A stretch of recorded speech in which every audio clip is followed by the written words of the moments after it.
ba pasteur balingaka nde kotiseliti ebimiseli pena ba pasteur balingaka te.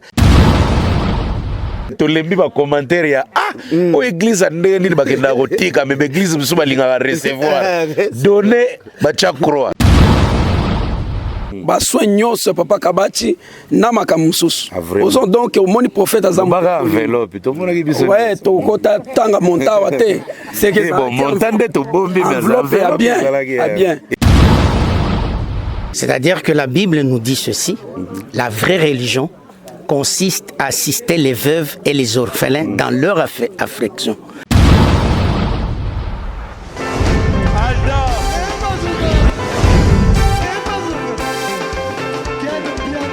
Personne m'a conduit, le monde est bien.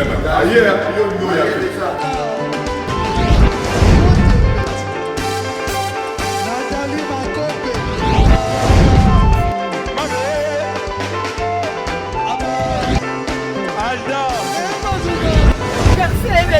Fali à on va te là qui a donc malangoué qui me vient.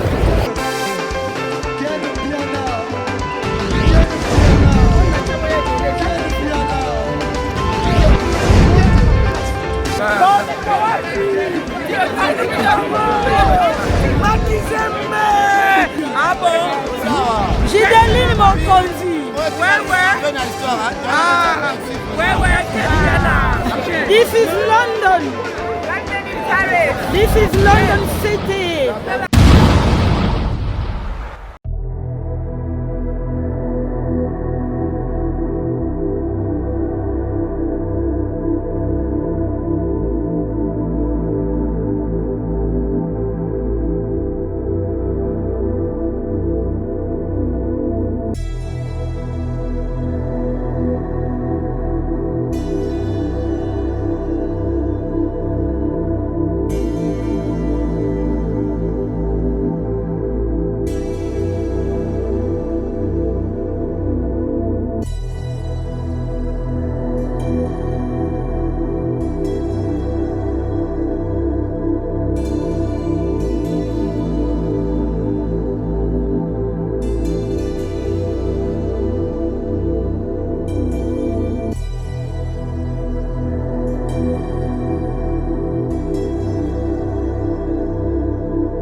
Voilà, merci beaucoup bana poto bande ko bolanda biso monde entier. Tolobaki année 2021 eza année oyo prophète Emmanuel Dodi alobaki faut na sala ba action. Abande ba action. Bon mona biso na matanga pasteur Denis Lesi. Bon mona biso e papa Kabachi bon kombone na abo sana mo mukepo ngana kyo mone kaka ndenge prophète Emmanuel Dodi akendaki pona assistance ya kosunga ndeko. Comme tolobaki eza année ya action, lelo tomoni prophète Emmanuel Dodi atindi délégation ya église. Baye watala ndenge baye belé soki tomoni babisi mibale za wana na yasi moko munene za wana 207 seke baye maboko pamba te bobi prophète Emmanuel Dodi alobi kosela nzambe ezosenga mwa muke ozozwa kabola na baninga. Prophète Emmanuel Dodi tokitene ba mabulu ebele moi to expliquer bino ba risque o prophète amonaki na ba mabulu parce que ndo tala papa ezate do aza fatigué yango moni atindi ba poto penozo sentir que ba sapato bolula ka bobi alingi kolata cher nyonso zindai na ba poto yango moni lelo moya ezate a délégué kaka église mobimba eza awa et puis soki moyen lelo aya ezate que na volonté na ye ba service monsieur eza na église kuna lelo to na culte pe munene donc ba précision nyonso tokozwango na ba papa na ndenge tozala na pasteur Gédéon Chamala ye moto na Nzambe otoyebi ke soki ka prophète alobi A ya complétera B biso nyonso tolandi lo wago même botalika sukotala pe boy bapasteur balingaka nde kotiseli ebimiseli mpe na bapasteur balingaka te Manuel Dodi mpe na bacommentaire tolembi bacommentaire ya o église ndenge nini bakendaka kotika me baéglise mosusu balingaka recevoir donner batia croix kaka recevoir mais oyo ya prophète Emmanuel Dodi bango kaka donner mokolo nini bako recevoir botalika so bato pesa mikwe pa pasteur Chamala batapoto mpe balingi makasi okoloba nini non mais bazo musala malamu et puis oh ils ont dérangé batouté parce qu'il y a trop de pasteurs qui ont dérangé esprit à batou mutakota la boye a quand même go boya ko ken l'église pour un exemple mo tierce mais pas ba franchir sa monde entier toujours l'andande exemple malamu donc on a moni pasteur Lelo toi et moi avant donc impression dans les années pour la présence na bisonios ba franchi awana place toyaka souvent chaque 3 mois impression nga liboso eza d'abord ko remercier Nzambe tata oyo asalaki ete atinda motinda minaye prophète Emmanuel Dodi parce que bayebelaka mosakoli ya solo tango Nzambe atindi mosakoli un prophète. C'est un grand leader, c'est un grand visionnaire. Et que la vision Nzambe a communiqué qui est parce que vision est à la kaya Nzambe. Nzambe a eu vision na ya pesiango prophète. Prophète a eu maintenant quoi accomplir la grande vision divine. Maintenant des prophètes tango aye ko talisa musala Nzambe a confié à qui est. Et musala Nzambe a confié prophète mission principale à yango c'est de prêcher le salut total et parfait. Pour na kobiki sa milimo ya bato. Maintenant, na sima ya kobiki sa milimo ya bato wana me nano tokelo late. Toza na sena moi. Awa na sena moi bato bazana na bapasi na mikakatano. Oh, parmi ba tribu ya Nzambe loko ezo sala azala Nzambe. Nzamba za bolingo, Nzamba za mawa, Nzamba za lumière, azali loba. Azamolimo.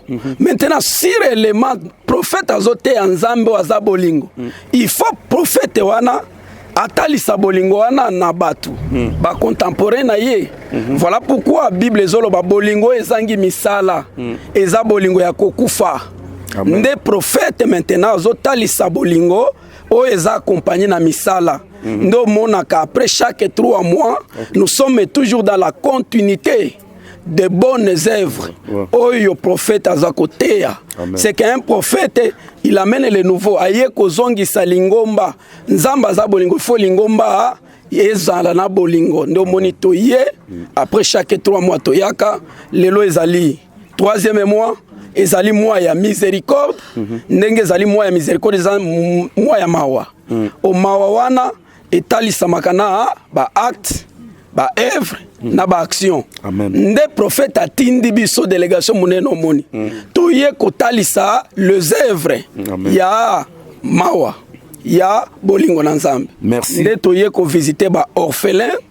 Toye maboko pamba te et ba landi nyonso ba ko découvrir. Ezate ke to sotaka na ba occasion. Prophète azamuto oyo depuis ayamba vision yo bisika nyonso azokende ayaka toujours atambolaka toujours na ba bonnes œuvres. Tozala ki pa Papa Kabachi Wanzambi prophète moko akitaki alandaki ti kuna zali quartier Telemagi Makasi pour la première fois. C'est la première fois. Et puis bomonaki comment il a pris en charge ba soin nyonso ya Papa Kabachi.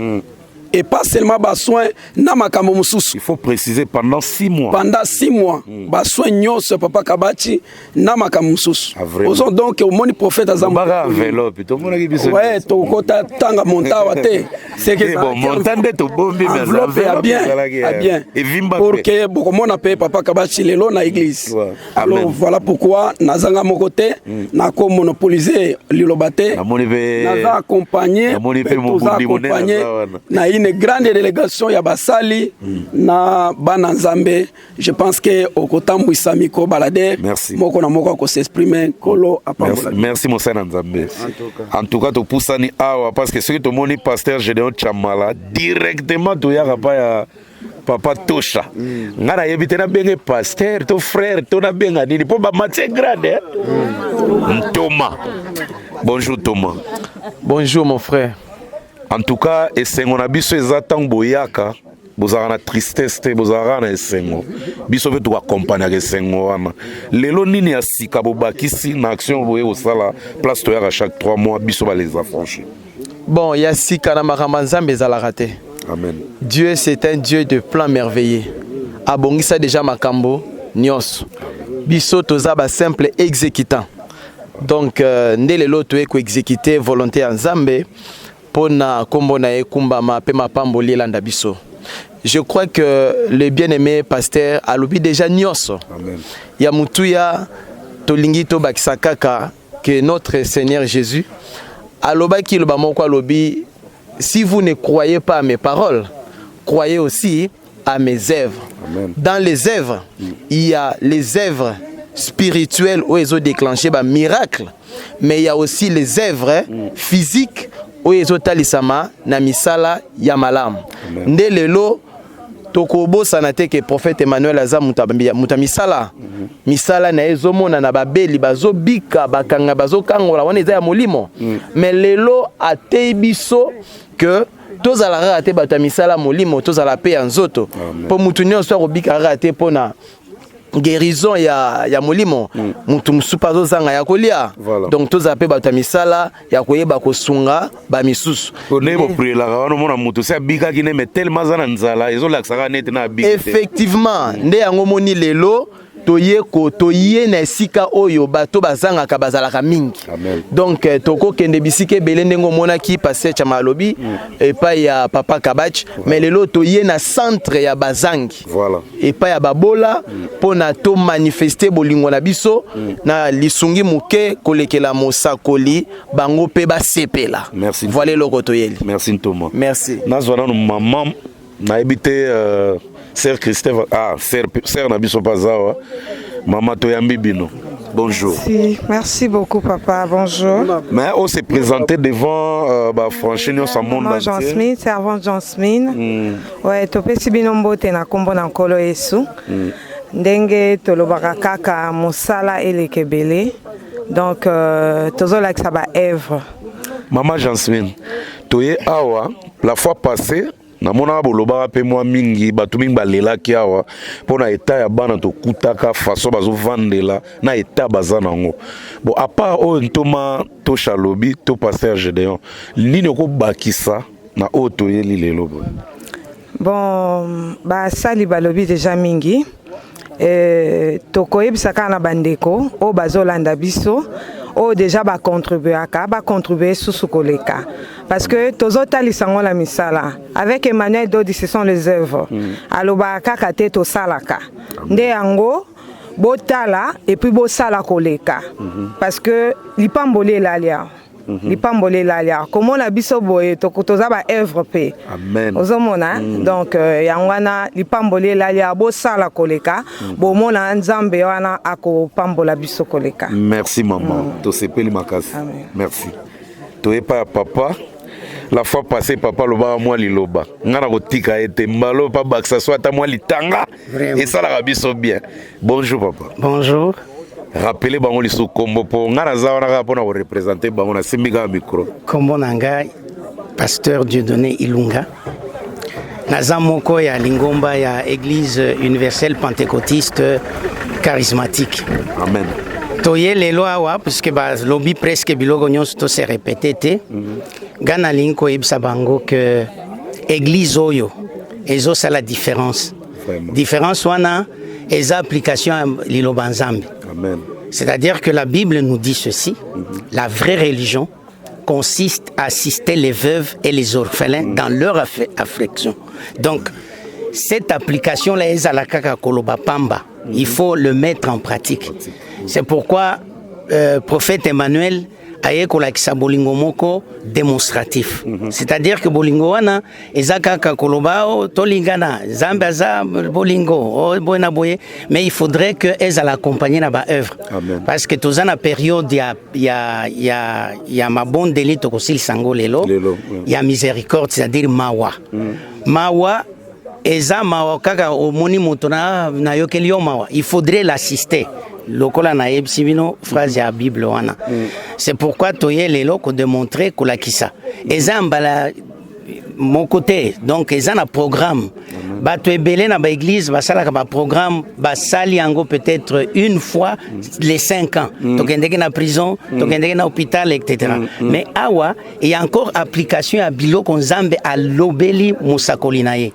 Que chaque année, c'est 3 fois par an, d'une façon répétitive, mon niveau de 4 fois, parce que chaque 3 mois. Chaque 3 mois, au fait. 4 fois.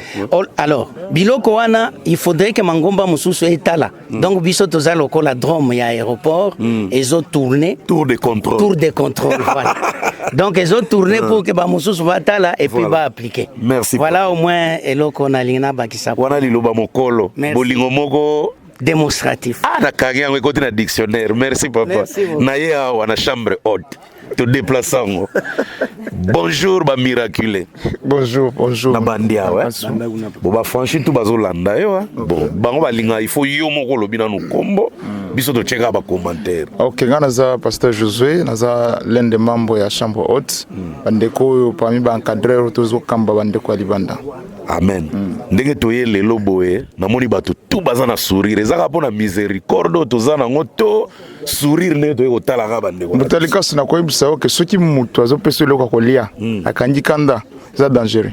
Kongola ki parate. Donc ce mutu azopesa eloko ya kolia akangi kanda ke bata museko za la mabe. Donc tant ozo servir ozo pesa ozo sunga mutu faut l'accès esengo wana. Parce qu'en fait eza loboko tende pesa eza motema nde pesa. Amen.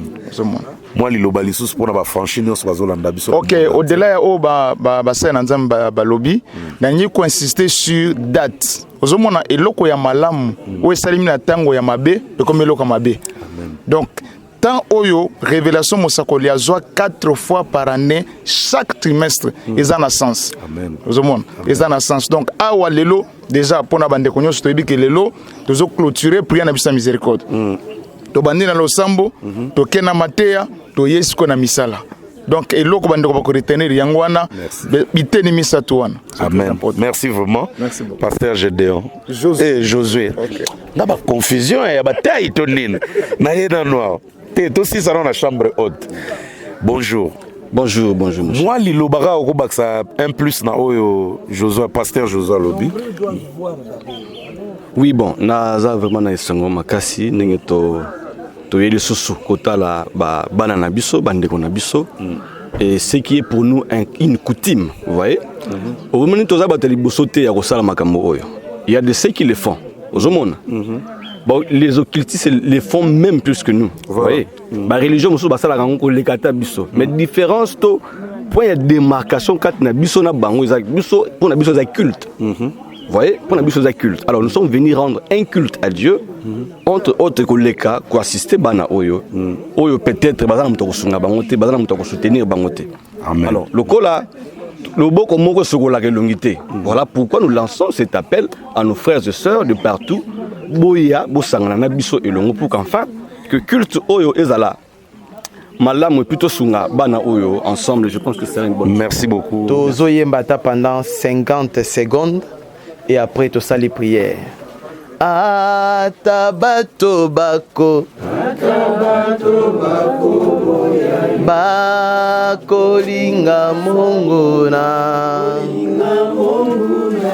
yo lingi bato nyonso yo kobo ya mokote toyembe alleluya aina ninge nkolo e somasia alleluya na nkolo yesu aina lingi nkolo nanga alleluya na nkolo Oui, Nzambe tata, Nzambe na mawa na kombo na nkolo Yesu Kristo. Solo atako bato bakoboya yo me yo okoboya moko tsoki mokete. Ozali Nzambe ya bazwi, ozali pe Nzambe ya bazangi. Ozali Nzambe ya bato ya minene, ozali pe Nzambe ya bato ya mike. Bolingo na yo eza pona bato banso.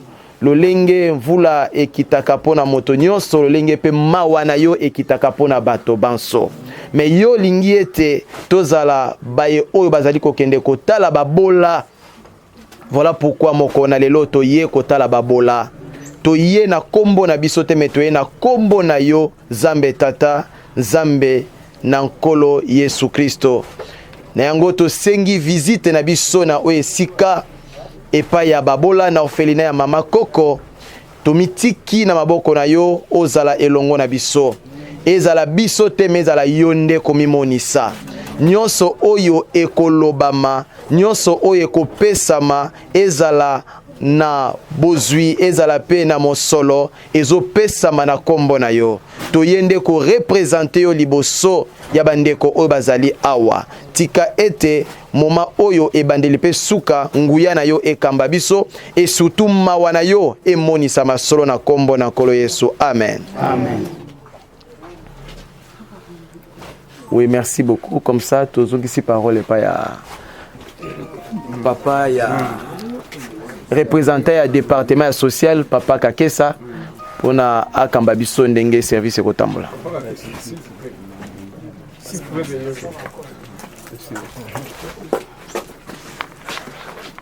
Père Hugo, grande est notre joie de venir en ce jour de la miséricorde dans votre orphelinat, rendre visite à nos enfants indigents, communément appelés les orphelins. Vous êtes sans ignorer que le ministère des Affranchis est votre partenaire de longtemps.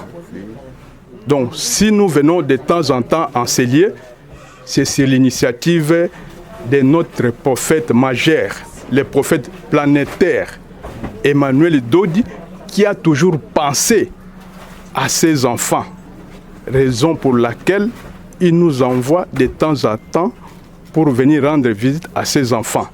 Alors, nous ne faisons pas nos descentes n'importe comment. Selon la révélation, nous avons des dates mythiques qui ont été révélées par les prophètes. C'est pourquoi, si vous avez fait déjà un constat, nous venons toujours les 25. Donc ça dit quelque chose. Alors, nous ne sommes pas venus mais vite. Pour votre information, je vous dirais qu'aucune église en République démocratique du Congo qui connaît ces secrets ici, si ce n'est que le prophète Emmanuel Dodi. Aucun homme, je souligne bien, aucun homme de Dieu ne connaît ces secrets de ces deux dates. Donc le 24, on se distribue de biens ou des cadeaux dans l'église, et le 25, nous descendons sur terrain pour rendre visite aux indigents. Alors, je ne suis pas venu seul, j'ai une forte délégation. Nous avons des journalistes, il y a des pasteurs qui sont venus de la France, du Brésil, vous allez le voir, et tous les membres de l'église, que ce soit les femmes ou les hommes, nous sommes ici. Comme la Bible le dit, il y a plus de bonheur à donner qu'à recevoir. Donc nous savons, derrière cette date ici, qu'est-ce que l'église va recevoir. Tout à l'heure là, je pense que on va faire geste comme nous l'avons toujours fait. Et à part l'enveloppe, il y a quand même de quoi de bien à manger. Nous avons des sacs de riz, des biscuits et tout qu'on sort là. Voilà, en bref, ce que je peux dire. Donc nous allons faire la visite des salles comme on l'a toujours fait, comme nous avons avec nous, disons, nos pasteurs qui sont venus de loin. C'est pour la toute première fois. Ils doivent voir aussi comment est-ce que ça se passe chez vous ici. Voilà un peu ce que je pourrais dire. Si vous avez un mot, vous pouvez vous adresser à cette délégation qui est devant vous. Ah oui, il y a Papa Kaniki. Je passe la parole à Papa Kaniki.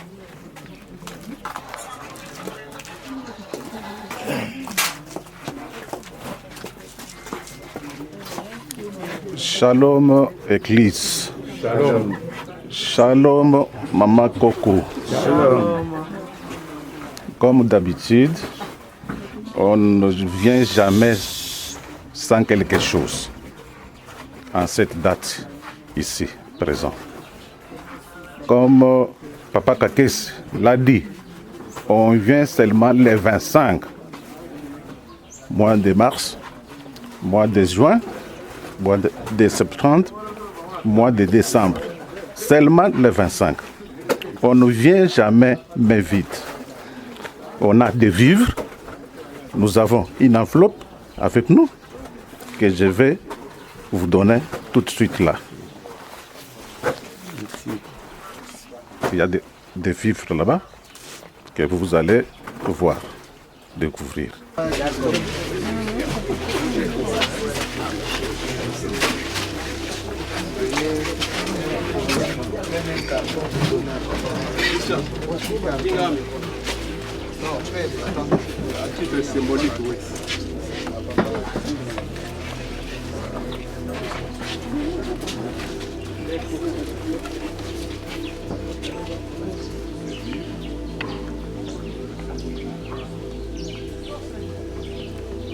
Maboko.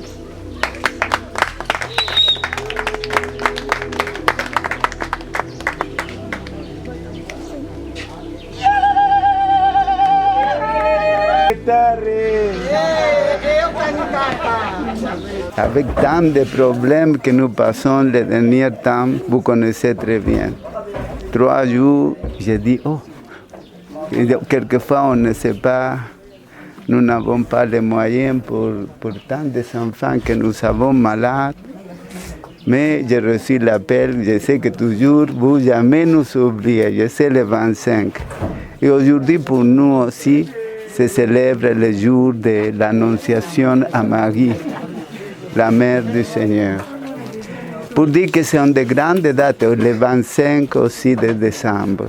Toujours ces dates qui sont importantes, que je crois que le prophète il a reçu ce message. Hein? Le prophète Emmanuel Dodi, je crois que sa générosité dit annonce, mais toujours il a union surtout de cœur. Quelquefois, il ne descend pas, comme je ne monte pas, mais existe toujours l'union de cœur. Et c'est le plus important. Accepter à l'intérieur de notre cœur. Beaucoup d'années que vous venez ici, chaque fois, vous apportez quelque chose pour nos enfants. Et ça vraiment m'encourage parce que malgré que ce soit peu, serve à tant de choses. Ce que vous apportez, non seulement pour les miens, sont aussi pour les gens qui ont besoin. Parce que je partage avec ce qu'il a. Une main droite avec les autres et ensemble nous lavons le visage. Hier, je suis parti à Quinta, un désastre aussi, la quantité d'enfants que nous avons de l'autre côté. Mais je porte ce que quelquefois vous me donnez aussi. Parce qu'ils sont abandonnés aussi, malades, qui se trouvent dans ce côté. Nous ne devons pas regarder seulement notre ville, sinon à l'intérieur, il y a des gens qui souffrent dans le silence. Et nous sommes comme médiateurs de vous aussi. Nous portons aussi, ne pas seulement parler, sinon gestes d'amour. Et que je crois que c'est ce que vous portez aujourd'hui. Et c'est très beau que vous venez de différents parts. Et que vous soyez toujours congolais. Hein? Que maintenez toujours, j'ai toujours dit, j'ai 40 ans ici, que le Congo se va lever. Et ça, c'est l'espérance. Malgré qu'il y a grande souffrance, parce que le coronavirus apporte tant de choses. Mais maintenant, c'est plus important que nous soyons unis et prier à le bon Dieu. Quelle est votre impression par rapport à cette grande délégation qui vient de l'Église? universel pentecôtiste charismatique, envoyé par les représentants légaux, le prophète Emmanuel Dodi. Maintenant, on vous a remis une aide, une assistance financière et aussi de vivres. Qu'est-ce que vous pouvez adresser comme parole envers tous les affranchis et les prophètes lui-même qui vous suivent? Vous avez un mot. C'est ça que j'avais dit, non? Lui jamais nous oublie. Je disais, loin des cieux, près du cœur. Donc ça signifie, lui, il y a une relation profonde, surtout spirituelle. Et les fils des prophètes et les filles des prophètes doivent maintenir toujours cet idéal. Hein? Aller à ce qu'ils ont plus besoin, hein? Avec amour. Et je crois que c'est ça.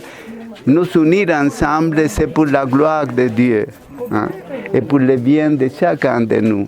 Nous êtes seulement dans la vie spirituelle, il y a des relations, non tant de paroles, sinon d'intériorité. Le changement d'une société commence de l'intériorité. Et je remercie aussi, naturellement, je l'aime beaucoup quand je dis, j'espère qu'ils vont venir en commençant votre date, mais toujours bien, pour dire que l'Esprit de Dieu nous habite à nous tous. Merci à tous les pasteurs, à papa, les prophètes, Emmanuel Ndodi, que jamais nous a oubliés. Hein? Et c'est ça. Le ciel ne voit pas, mais le cœur, si. Hein? Merci à vous tous pour venir trop tôt. Aujourd'hui, vous verrez, bientôt vont arriver les enfants de la maternelle, qui sont beaucoup, pour ça je prépare les biscuits, toutes ces choses. Et vous verrez les handicapés, et les bébés qui sont petits, qui sont malades, parce que les derniers temps, manquent les médicaments, manquent tant de choses. Moi, je souffre, hein? Parce que dans la vie, quelquefois, nous restons seuls, avec Dieu aussi, et avec nos frères. Si que continuez, tous les pasteurs, prier pour chacun de nous. Ce qui nous unit à nous tous, c'est la prière. Hein? C'est l'Esprit de Dieu qui nous doit habiter, parce que aussi la santé de la mienne ne va pas très bien. Hein? Parce que l'autre fois, vous savez, j'étais opéré d'urgence, il y a beaucoup de conséquences. Et je n'aimerais pas qu'aucun de mes enfants se perde. Et que doit continuer cette œuvre. Nous sommes beaucoup. Nous savons comment maintenir et accueillir la vie. La vie s'accueille toujours. Parce que quelquefois, le monde d'aujourd'hui compte l'argent. Non, mais l'amour doit prévaloir devant tout. Merci à vous tous. Hein? Oui, Père, pour votre information, le paix de bien que vous voyez et l'enveloppe que nous venons de donner là-bas n'est pas l'effort des chrétiens affranchis seulement de Kinshasa, mais c'est l'effort de tous les affranchis, que ce soit ceux qui sont à l'extérieur, que ce soit ceux qui sont à l'étranger, et nous de Kinshasa ici, chacun a mis la main dans sa poche, raison pour laquelle vous voyez tous ces biens-là. Peut-être vous allez vous poser des questions. Non, ce sont les affranchis seulement de Kinshasa qui viennent toujours en aide. Non, c'est tout, je dis, dans tout l'univers. Dans tout l'univers. Ce que vous voyez là-bas, donc ça vient des quatre coins de l'univers. Donc je voulais un peu souligner cet aspect-là. Peut-être nos amis sont en train de nous suivre. Bon, donc là, nous serons vraiment injustes de ne pas les remercier de ces gestes grandioses qu'ils ont fait à l'égard de votre orphelinat. Merci beaucoup. Oui, maintenant, nous allons faire le tour des salles.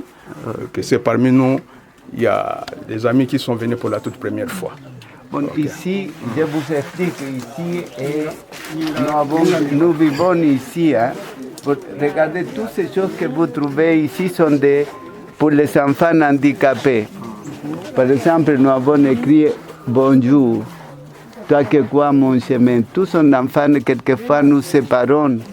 Tout un poème de découvrir les enfants handicapés de différentes formes. Ici, une grande dame. Dame, c'est la pédiatrie qui a quantité de années, qu'il a fait grandir à tant d'enfants. Hein? Il fait grandir, toujours protéger la vie. Et c'est ça, chacun est ensemble. Ici, c'est la maison, la chambre où maman Coco.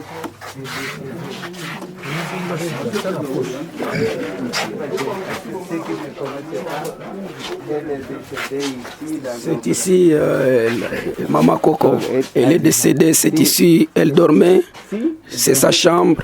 Maintenant, c'est la mienne. Maintenant, vous êtes là, vous l'avez remplacée. Maman Coco. Elle est née le 22 novembre de 1919 et elle est morte le 7 septembre 2015. Ici, naturellement, il est venu ici quand il avait 70 ans. Hein. Vous voyez, toujours été au lit et j'ai toujours le donné à les enfants pour l'encourager toujours. Grand pneumologue, hein. Donc j'ai enseigné aussi les médecins pour de la radiologie parce que dans ce moment-là, vous savez, la tuberculose fait envahir dans le temps de Mobutu. Il est enterré ici.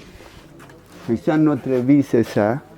Vous voyez, nous n'avons pas autre chose. Pour ça, c'est une grande joie pour nous que vous nous visitez. C'est ça. L'international, Mikolo Totamboli Moitro, prophète Emmanuel Dodi, vraiment service. Ben, ce que ça pour l'intérêt nation, ce que ça pour nous salir Sabatou, pourquoi pas. Donc nous on a encore la force. Voilà. Avec le prophète Emmanuel Dodi pour nous sunga. Baye oyo bazana possibilité to baza suna force ya rotambola tay ezana on mabete tala par exemple baka otomoni awa. Donc avec ces enfants franchement ça vaut la peine. Okay. Même chaque jour s'il faut venir, en tout cas si on a les moyens, il faut le faire parce que bazane te biso des photos sur la bango quoi. Mais l'international côté là déjà au Felna Oyo, ils en a banné belé plus de 700 femmes abandonnées côté là déjà par jour ils ont 1800 kilos sur tout ça. Prophète Emmanuel Dodi Tomoni après 3 mois, Azangi Sarate Kotinda moi de la patrie.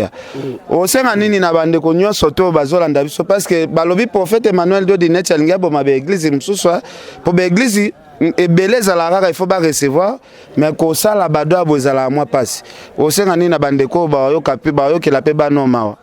Il faut apprécier l'homme à son époque car l'ingratitude est condamnable. Okay. Il faut la monter ma bé voilà tous dans la haine moko pour ne pas accepter que c'est le moment, c'est l'époque du prophète Emmanuel Dodi. Voilà. Pourquoi je l'ai dit? Parce que au tozo mona ipanaye, au tozo yoka, tout le monde a renvoyé, tout le monde a renvoyé. N'est-ce pas s'il y a 2 semaines, il y a le pasteur Denis Lessé qui était éprouvé. Voilà. Quel que soit ce qui se raconte dans la rue par rapport à son comportement, le prophète Emmanuel Dodi Atala qui a monté à Lobi, c'est dans les malheurs qu'on reconnaît le vrai ami. Voilà. À Kenda qui en a pas ça l'amitié, mais il est allé consoler son frère. Voilà. Et puis comme un responsable, il n'est pas parti même bredouille. À Kenda qui enveloppe. À Remetaki, le pasteur Denis Lessatala qui était contenu enveloppe à Soumetaki sous Simoko Alaginango, le lendemain. Le prophète Emmanuel Dodi Tinda qui sous délégation pour remettre les 2e enveloppe. Ça je le sais. Donc Yomoroza wana témoin présent au Bokende Kotika 2e enveloppe wana. Quelques jours après, cri d'alarme Betamaki par rapport à Papa Nabiso chanteur chrétien qui ont difficulté état de santé les amala monté pendant que Banzembu na eza utilisé na ba église nyos tout. Personne n'a eu ce souci-là d'aller contribuer au rang de visite à ces papas-là pour apporter quelque chose. Le prophète Emmanuel Dodi, comme d'habitude, comme c'est un monsieur qui est généreux, il a le bon sens, à Zoakibiso, à chaque enveloppe sous la poche, et puis enveloppe, mon senti que levure, à Kenda Remeta Bango, à rassurer Bango pendant 6 mois, à recevoir soin, chaque fin du mois, à routine d'enveloppe pour soin à papa, et puis lui-même va prier pour lui. S'il y a un souci à véhicule à Bandotinda, à une église, Basambel, Bazongeli, franchement, ça s'est fait nulle part. Et puis 2 jours après, Bissoyotoyo s'est retrouvé dans l'orphelinat. Donc il faut se le dire, franchement, c'est son époque. Le gouvernement doit soutenir tel grand monsieur, c'est un peu exagéré ou c'est la flatterie. Parce que tout le monde appelle le régime ils ont eu à travailler aussi avec des pasteurs. Même bon, on a des désirs égoïstes, des besoins, etc. Mais Mouto, déjà, na bon sens, na bon cœur, na amour envers Baninga. Na bambon, on a poche à gossa, on peut makamususu. Azoka bona bae, oyo bazana posa na pourquoi ne pas les soutenir? Et puis, na ba œuvre ya boye. Batunyo sou baza éparpillé à travers le monde. En tout cas, ceux qui datent, parce que nous venons ici au moins 4 fois l'année. Ce que j'ai à moi contribution à Yamonké. On ne pas le truchement du prophète Emmanuel Dodi. Il n'a pas intérêt aux zambons, on a tchana poche parce que oh il y a ça d'abord les arana. Ba poche l'indéka ba français ba loba un peu plus doit compter ses propres forces. Il y a ça là on déjà na ba poche naï. Donc tant boya et que contribuer to sunga la population au ezana poche nango ça sera une bénédiction pour vous aussi.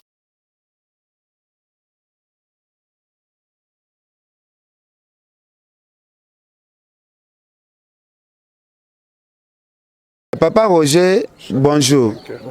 Bonjour, Ken Piana. Naebelio étant que pasteur à Chapelle des Vainqueurs, mais là on a monio à un ministère des affranchis. Et là on est touché aux accompagner la bande koya ministère des affranchis.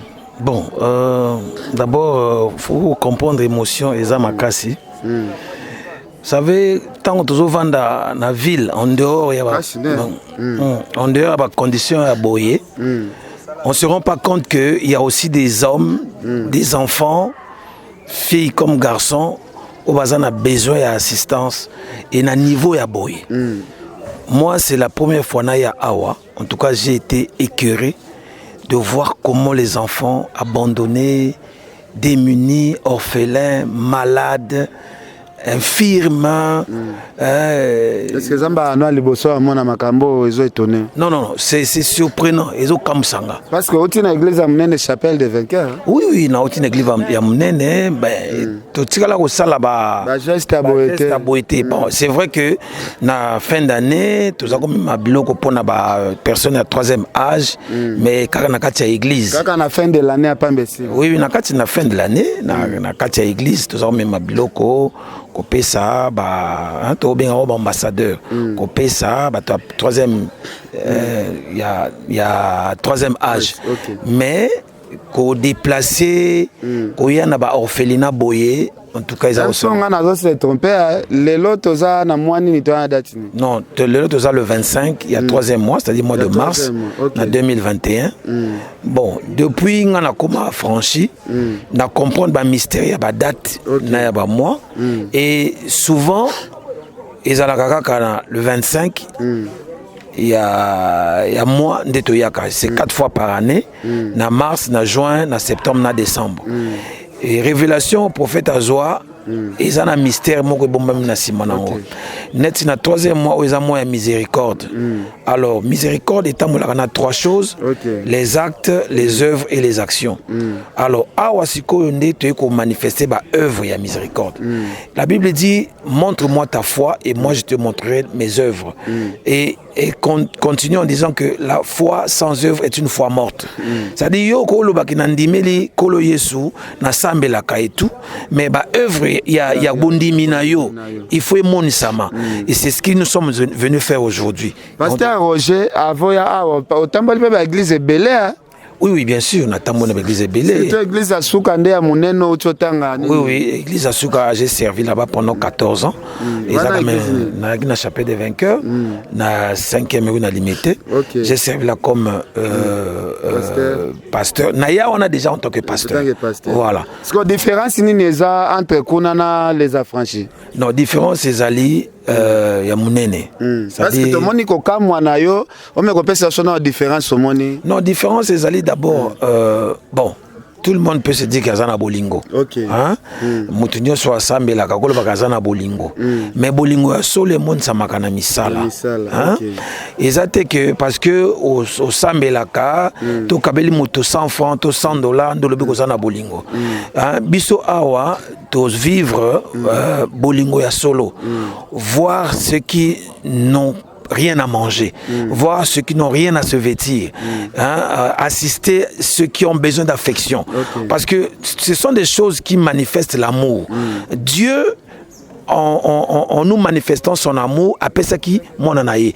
Et nous aussi, toujours la kisa bolingo na kopesa tant soit peu bolingo, moi loso, moi quelque chose, moi elamba, assistance surtout, et ça bloco et la kisa bolingo.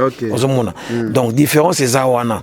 Bakolo ba bazana bolingo entre frères to kutani et tout, oko kabela. On sa différence c'est on a ba parabole ngana to nande ndengo zalaki na église comme chapelle des vainqueurs, ndengo ye na ministère des affranchis parce que lobi depuis banda musala au première fois olela na makambo moni yanga na tuni eloko nini esali olela o kuno lela kate non na leli parce que na komi na esika oyo bato o penza to bengaka ba démuni o bible ezolo na biso que ba démuni ba orphelin ba veuve ba tout ça ça dit ba oyo ba opprimé voilà né na komi na moni na miso tu vois on peut lire ça dans la Bible prenez soin des orphelins et des veuves mais tu n'as pas vécu ça ozo comprendre au vivre en côté mais ngai na vivre yango ozo comprendre différence ezali wana autant on a Bible mais to saleli en côté mais ah toujours temps on a Bible et puis toujours pratiquer la différence c'est ça qu'on a besoin de ça à la fin de l'année ah est-ce qu'on va faire ça 4 fois par année voilà donc wana ezali révélation à la fin de l'année tout à fait wana ezali révélation au prophète Emmanuel Dodi azwa ayanango mais kuna ezalaki chaque fin d'année to ina ba loso ba nini to ana minute belete to tonoka moi question suka et arrive à répéter ba sali demande Pasteur Roger, est-ce que vous avez un service peut-être neti lelo ndenge to aboye ozonga kuna place ozala l'église en chapelle des vainqueurs. Est-ce que ceux qui basengi demande peut-être au ministère des affranchis makambo ozomona bazong ba matiso mo poste ozala ko senga kuna o lobanel. Non moni non zala no ka clair za awa makambo hypocrite za teza makambo nza hypocrite na expliquer boy lorsque on choisit quelque chose, je pense que le choix est conséquent. Vous comprenez? Moi, ça la choix, na ko tâtonner, toi ça la choix pour regretter. Je ne regrette pas d'être affranchi et je vais rester affranchi parce que na comprendre makambo belé na pembeni ya prophète Emmanuel Dodi. Oh comprenera kunate. Voilà exactement. Donc kuna mémoire nous allait fermer. Bon, mais moi, je suis fermé. Bon, c'est-à-dire quoi? Nazolo baboye. Nakoko zala nanga mutu mayele na classe. Mais na bonzambe. Na bonzambe na komi mayele na pembe na Emmanuel Dodi. Donc kuna ozwaki mayele wana vraiment. Non, question. On dit micro. Mayele wana nazwaki yango. Ozwaki yango kuna te. Donc ba ope baza kuna ozote ya bango batika kuna baya ko. Baya, en tout cas Baya. Ah, donc chapelle des vainqueurs et l'excès batutin belé. Baya, parce que au moni mayele mayele ya classe et ça différent mayele ya nzambe. O mayele ya nzambe il faut mutu oyo ayebi nzambe ateya yo. Voilà. Merci beaucoup. L'international Roger Ngando ba pasteur bazawa ebele. Ndeko na biso auti France azawana ndeko na biso pa auti Brésil azawana. Ndeko na auti Brésil nde bato bazomone neti akokai na denile sito tu na epeka awa balobi ah bakwafi pena vena so denile saza katakala ngwana ya za ndenge moka na denile si. OK. Ouais. Babi yo solo la ndeko na biso auti France azawana. OK. OK. Ok. Ok. Alors, bana Congo, tu as une impression. Il y a des gens qui éviter ceux qui sont congolais, ceux qui ont nationalité, il y a aussi France. Un mot, na ba franchignon, surtout bazolando à travers le monde. Bonjour à tout le monde. Je suis l'évêque Privat Biangoma. Je viens de la France. Je suis français d'origine centrafricaine. Donc du coup, je bénis beaucoup le Seigneur pour tout ce que nous sommes en train de voir ici. Pour moi, ce n'est pas quelque chose que je prends comme de la blague. Vous voyez, quand je vois des choses comme ça et que je peux couler les larmes, parce que c'est touchant. Voilà. Beaucoup de gens, ils ont de l'argent, beaucoup des églises, ils ramassent de l'argent, mais ils ne savent pas l'importance de donner. Nous ne sommes pas seulement envoyés pour ramasser, mais c'est pour donner. Ce qu'ils sont en train de voir, ce que le prophète est en train de faire, c'est ce que Dieu nous a demandé. C'est de penser à ceux qui sont démunis, aux veuves, aux orphelins. Quand je vois l'œuvre qu'il est en train de faire, peut-être beaucoup ne comprennent pas. Mais ce que Dieu va lui faire, peut-être après, les gens diront que non, il a pris la magie, il est entré dans des pratiques. Mais c'est Dieu qui va récompenser ce qu'il est en train de faire. Pour moi, c'est pour dire aux gens qui ont de l'argent, qui n'ont pas, même le peu que tu as. La Bible dit, à celui qui a, on donnera. À celui qui n'a pas, on ôtera même le peu qu'il a. C'est pour dire qu'à chaque fois que nous voyons ces choses, même le peu que nous avons, nous devons donner pour que Dieu puisse nous donner aussi. C'est tout ce que je peux dire. Merci beaucoup. Na tozo yamba siko ndeko na biso ya Brésil. Papa bonjour. Bonjour. Qui m'ezali? Eza ebele. Message ni opesa bato nyonso to bazolanda biso. Ouais, message ezali ya esengo ya koya kotala ndenge mosali na Nzambe prophète majeur Emmanuel Dodi, loin de Dieu. Moto yo Nzambe atelemisi na tango oyo na mboka na biso na Afrique et puis dans le monde pour na komema non interprétation écriture mais pour na komema parole révélée komema liloba ezali révélé mais prophète Dodi asuki wana non pour na komema seulement parole révélée te tokei kotanga na makomi na Nzambe liloba na Nzambe lobi que la foi sans les œuvres c'est une foi morte, raison pour laquelle kotala mosali na Nzambe oyo envoyé de Dieu oyo tozali komona kati na ye azali seulement na diplomatie to na politique ya ko encaisser tendeng biso basana na Nzambe tolinga mingi kozua pe ko bomba tolingaka ko libérer te to ko pesa te mais ngai na ko comprendre kati na prophète majeur Emmanuel Dodi azali na don pe na grâce moko exceptionnelle venant de Dieu lui-même qui l'a envoyé sur cette planète appelée la terre pour nabikisa mokili te komona kiazana esprit ya libéralité aza kosunga bana na Nzambe na basali na Nzambe donc ngai moko depuis na banda ko fréquenter prophète majeur Emmanuel Dodi nazali témoin ya ba œuvre ya minene oyo mosali na Nzambe oyo azali kosala na mboka na biso et puis aux environs. Sur ces messages nanga ezali boye ndenge biso toyaka pe tokendaka biso ba misusu eza pour la première fois te ya ko fréquenter prophète tosi tomemi basango ya prophète pe misala malamu prophète asalaka na mboka République fédérative ya Brésil na Rio de Janeiro esika biso tofanda tosi tomemi mena si momo mikolo tokoya komona bandeko na biso ya Brésil bakoya konyata mais précisément na Église des affranchis, l'Assemblée des affranchis. Merci. Tous la génération a bien surtout besoin témoigner bien pour le prophète Emmanuel Dodi. Bolobi en tout cas biso totambusa mosala Nzambe wana pena nandenga malonga te. Mais prophète Emmanuel Dodi aye quand même ko chamwa ordre moko boye na musala. Est-ce que pourquoi expliquer nini na bande konyo surtout ya génération na bino parce que toyoka ki denile se alobaki ya alors bon même qui musala ngona ba conflit tout ça ba nini mais Emmanuel Dodi a une différence pour la différence ni au prophète Emmanuel Dodi a nango par rapport à l'époque il y a ba pasteur à génération na bino. Oui, biso différence biso to noté premièrement et pas il y a prophète Emmanuel Dodi ezali la crainte de Dieu. Avant même na kota kutukuna kosimba sur la crainte de Dieu, na lingina lobela la génération na biso tang biso tondimela ki yeso na bane 1970 74 c'est moko bozolinga basi pe to na église donc non biso na dile sa zolo ba clepani ya bino na Nzambe biso na Nzambe malamu epai ya tata na biso molimo azaki na rigueur tata na biso molimo muza Alexandre aidi na bala azaki na rigueur mais tala eloko za ko kamwisa biso toza ba papa oyo tobotami na Kinshasa ba papa oyo tobotami na Kinshasa toza grandi à Kinshasa mais jamais to pietina makolo bisi esika oyo. C'est de tout ma première fois.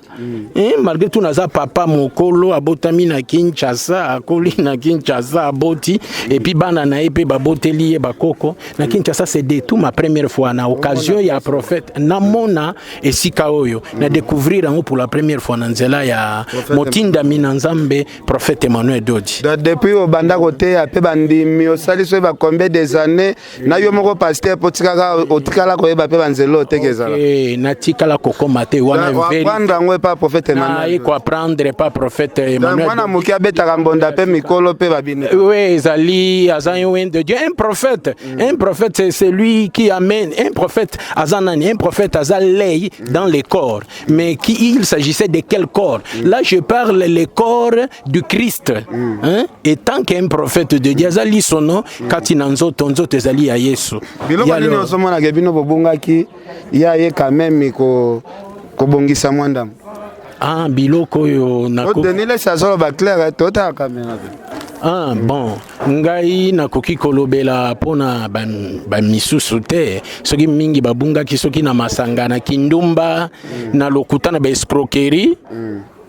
Ok, mais pas il y a prophète Emmanuel Dodi tomoni vraiment beaucoup du sérieux et il s'imprègne a mi pesa kana musala wa azali kosala soka lobina bana na nzambe ke toko gêner na ye moko le ko kamwisa kanga na ye moko aza ko gêner biso na époque na biso ti lelo yo tangu mususu to bana na nzambe to gêner tozo gêner te bon gêner tozo gêner te biso batata demo kutana prophète Emmanuel Dodi kondima botamil so ya sikako te kondime bakisa mili susu na nzela ya prophète Emmanuel Dodi kambo awa kamwe bongo na kimukolo boyage ke boy c'est que ba église nyonso leka ki ezalaika mabe vraiment te ngai naza représentant peu légal mais nandimi ministère il y a prophète des affranchis qui dirige ça déjà rankini munene ozozo parce que otamboli na ba église ebele avant que prophète Emmanuel Dodi comme Emmanuel Dodi da wana nyonso tout makambo mone pas Emmanuel Dodi kuno tikala ko monate mais un prophète tangoyaka na génération songoyaka na message moko particulier yango la raison pour laquelle tant que prophète Emmanuel Dodi nzambe atindie na mboka na biso la République démocratique du Congo na Afrique dans le monde a yena message moko zali typique ya ye moko yo nzambe a legaki et alors oui même landela maté ya prophète na landa ki prophète dimanche na ningi na loba ba pasteur ya Kinshasa boza ko kanga est-ce que bokoko yebisanga maté ya dimanche prophète Emmanuel Dodi alobi boye depuis na temps il y a Adam et Ève, son épouse. Il n'y avait pas la pluie, il ne pleuvait pas. Juste après leur départ qu'il y a eu la pluie. Et si aujourd'hui, en ce qu'il est là, Adam rentrait ou retournait dans ce monde des vivants, à Kokamwa, ce qui a mon imboule, les Akobeta, Kokamwa, Otuna, et Utiwapi, parce que dans leur époque, il y avait la rosée. Non, il y a un prophète qui peut expliquer ces choses. Même Ngaï Nate, il y a plus de 40 ans. Nazali, inspiré na Makambo yote. Plus de 40 ans vous a inspiré boete. Donc il y a ça. Donc Moïse vraiment. Oui, a vraiment envoyé de Dieu na obenga tous les Congolais et Congolaises. Totika ba polémique, totika mité mamabe. Bon église na Brésil. Parce que église na yo ba ndimebele ba pasteur na biso azol ba maramba boye azondi manaende Emmanuel Dodi ke aleki bango ozomona teke ozozo bandimi na yo zokaba. Bandimi bazalaka ya Yesu, bandimi bazalaka ya mutute. Là où il y a les corps, c'est là où s'assembleront les aigles. La place yo souki eza place Emmanuel Dodi abandi. Place yo souki eza place Emmanuel Dodi abandi. Parce que c'est son temps. Oui, je crois au ministère. Nandimi, peu importe son âge. Ce n'est pas l'âge, c'est l'esprit, parce que c'est un envoyé. En tout cas, merci. Merci. Nandimi parce que c'est les prophètes majeurs. Non, non. Makamba bimisaka non natikali koyoka te. Merci. L'international. Oh, si j'ai pasteur ndeni. Non, il n'est pas hypocrite. Il parle avec son cœur. Voilà. Dès qu'on a tout à l'heure l'introduction, qu'il faut apprécier l'homme à son époque. Donc nous vivons l'époque du prophète Emmanuel Dodi. D'abord il fallait convaincre la population congolaise. Ça a été fait, c'est un acquis. Après il est allé trop loin avec ses miracles lointains à convaincre tout l'extérieur. Et maintenant, même ses collègues, prophètes et pasteurs s'agenouillent pour dire c'est lui ou rien. Allez-y comprendre, on ne sait plus qui il faut convaincre après. Donc c'est son époque qu'il faut accepter. Voilà. Alors, on a tiré micro par Mboutali-Kasso. Physiquement parlant. Bonjour, Sœur Christelle. Bonjour, papa. Chambre haute, comme un succès. Caméra, il y a un peu de Congo.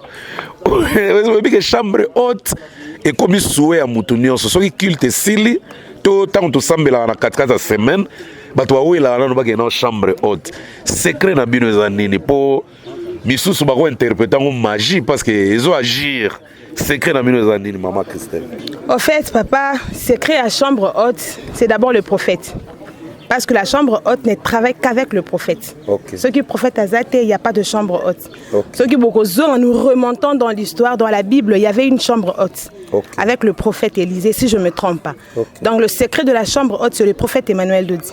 Donc, logiquement parlant, pour la moutou à côté de la chambre haute, il faut ça la nini. Parce que tout l'embi appelle, il y a monde entier, tout. Il faut que ça la procédure nini pour moutou à côté de la chambre haute. En fait, procédure vraiment exacte. Dans quel sens? Parce que ceux qui montent à la chambre haute, ils viennent à l'église et quand ils chambre haute, parce qu'elle est ouverte.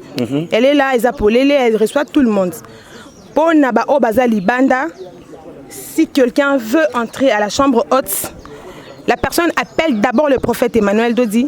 Il y a les encadreurs, je pense que Toza est belé, et le prophète Emmanuel Dodi a indiqué mon pas encadreur. Et Coco Makana encadreur, déjà c'est la chambre haute. En tout cas, félicitations ma soeur, parce que dans un exemple, Moro et Lengisinga même Nzoto. Mutoloko la Jean David qui a mbotali la mabanga babwa agena banzembu nyonso mais à côté na chambre haute akangami akomo lemba mabanga alinga mabanga Yesu alinga ya prophète Emmanuel Dodi vraiment nini bosali vraiment comme ndengo nako Jean David qui a mboté papa Jean David ngape na pesio mboté la chambre haute en fait la transformation à papa Jean David, c'est la prière et la parole. La parole et la prière, Emmanuel Dodi. Il a rencontré la parole et la parole l'a transformé. Et la prière est venue après. Ah, maman Zamaka, c'est pas à têtu, mais aux yeux. Liloba Kangaka. Merci. Liloba solo. Merci, maman Christelle. Papa, nazongelio, nayebi ke nazwaki avoko ta visite tout ça mais nazongelio. Constat no sali 3 mois après. Oui. Au fait, mon collègue Liboso nazalaki tellement émotionné, nalelaki comme batonyonso. Biloko mususu na monaki yango bien te. Mais na visiter ba salle mususu, o monaki dans na prêtre wana. Oui. Ayebisinga boy. Que l'église Nabino est sunginga mingi. Mais il est en train il se lamente du fait que le gouvernement azota la yété. Ça, il m'a dit. Il me dit, mais je suis là, j'ai dépensé l'argent de ma famille. Famille n'est propre, et puis je commence à vieillir. Maintenant, même si je mourrais aujourd'hui, qui va encore venir voir Babiloko et la continuité? Alors, tu as visité la salle, on a trouvé dans la salle, il y a réadaptation à Bana, Bao Bazanga, Bazamakolo, et voilà. Il y a 3 papas qui sont dedans. Ce sont ces gens-là qu'il faudrait peut-être dépenser de l'argent, investir 50, donc biloko wana ba investir pour encourager batouana. 30 champagne ba boîte. 28 vraiment. Donc l'évolution est fait que lui a placé déjà au monaki mutuke koti, ce que j'ai vu banana kati ba keko Kotang Sabango à l'extérieur, vous m'avez vu avec un bébé, maman Naya Botaki à Sondolié à Kei. Donc, c'est un enfant qui est très populaire. Maman Moussous, il y a beaucoup de gens qui cherchent des enfants à élever, à adopter. Qu'ils viennent ici. Vraiment, Wanande, plan Ezali, l'homme est en train de chercher Batonine Bakosunga, ministère Nayo Azo Salao. À part pasteur Dodi, qui est là en train de faire quelque chose 3 mois chaque fois jusqu'à la fin de l'année. Merci papa. Message est commis pena bien. Merci. Merci. Ah, tu vas continuer. Ah, tu vas clôturer. Donc, ça reste qui? Okay. Ah, il est français bilingue. Français, hein? Il y a un bois hein? Ok. Ah. Je crois que vous avez déjà beaucoup parlé là-bas, mais c'est juste une conclusion qu'on doit faire après la visite de tous ces gens que vous avez vus, les affranchis. On revient chaque 3 mois. Et aujourd'hui, on est encore là. Ce sont des promesses réalisables. On ne saute pas des dates, on respecte des dates. Votre impression pour cette finition de visite? On a terminé à fonder. Je crois que pour nous, tout terme de la visite, c'est une joie immense. Toujours, je pense vos dates. Hein? Parce que ce n'est pas la première fois. Vous venez toujours et surtout, vous venez quand nous avons besoin. Merci. Et surtout, vous connaissez les grands problèmes. Ouais. À papa, prophète Emmanuel Ndodi. Merci de cœur. Comme je disais antérieurement, près des cieux, près du cœur. Hein? Merci. Donc ne n'oubliez pas, et je sais que vous ne n'oublierez jamais parce que le Seigneur vous a révélé de grandes choses. Je voulais juste vous faire un petit rappel. La fois passée, on est venu, mais on a croisé un cas douloureux qui nous a fait tous mal. Il y avait un enfant qui a connu un accident.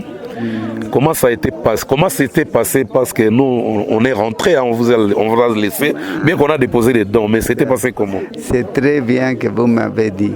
Mais comme sont les choses de la vie, m'ont dit que l'enfant, il avait fait un accident terrible et était tout déformé. Tout déformé, que problème mental, parce que pour ça, c'est désoriente. Et moi, quand mon dit était angoissé, je suis parti le voir comment était tout brûlé. Je l'avais mis à la morgue, j'avais préparé tout, je l'ai enterré, j'avais fait tout. 20 jours après, mon téléphoné disait que la fille, l'enfant, il marche, il est dans tal... Pour vous dire, et je suis parti à le prendre, la fille, elle est ici avec nous. Comment ça? Pour vous dire. Elle n'était pas morte? Elle n'était pas morte. C'est vrai ça? C'est comme ça. Mais nous, on a pleuré déjà. Donc c'était pas la nôtre. Ce n'est pas la nôtre, parce que comme le camion, il est passé, et comme de grandes forces, et comme tout, mais tout était elle. Pour elle, toutes les actitudes, vraiment, quel problème mental. Et était brûlée, donc c'est bon. Et elle, tout le monde disait, j'ai vu aussi, elle avait toute la caractéristique d'elle. Et ainsi que je l'ai enterré, les choses, et la fille, elle marche par ici, toujours avec ses problèmes mentaux. Pour vous dire, pour ce que moi la vie, mais je dis, bon, nous avons assisté avec miséricorde une personne que nous n'avons pas. Merci papa, merci Père. Vraiment Dieu est avec vous. Pour ça que le miracle existe. Hein? C'est ça que si peut-être j'ai souffert parce que je dis comment on peut faire le mal. C'est le plus important vous avez beaucoup pleuré les jours là. Que vous annoncez, parce que je ne peux pas voir un enfant par exemple que toi tu ne fais rien pour eux. C'est ça n'est impossible. Nous devons faire tout pour protéger jusqu'à la mort. Hein? Merci papa. Donc, merci à vous. Merci Père, on ne peut pas vous prendre longtemps et on reviendra. Merci. 3 mois après. En tout cas, bandeko, bouti kolanda biso to conclure awa. Nzoka kao to kutaka awa ya mwana o balobaka kufa. Oh to monaka père aza kolela lela. Nzoka kufa na ete. Donc aza awa ndenge toza boye mais na ebite so aza na classe to aza puis donc abika nae yango na er moko to kwa pe na miracle koma biso toye to tiki badon to bike mwana aza na morgue ba tout baniati mwana panzani mais après quelque temps mwana zongi nae awa na orphelinat pe azali akufa te. Gloire à Dieu. En tout cas prophète Emmanuel Dodi umela oza pena zenga mambo. Merci.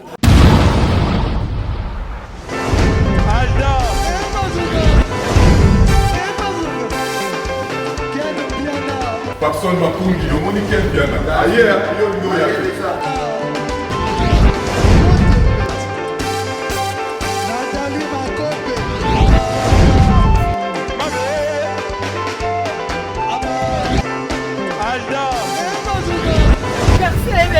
Fali avant.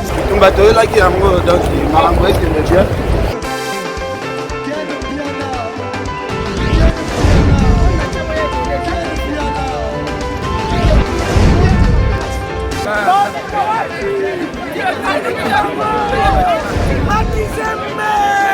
Ah bon? Gideline Mokonzi. Ouais. Ah, ouais. This is London. This is London City.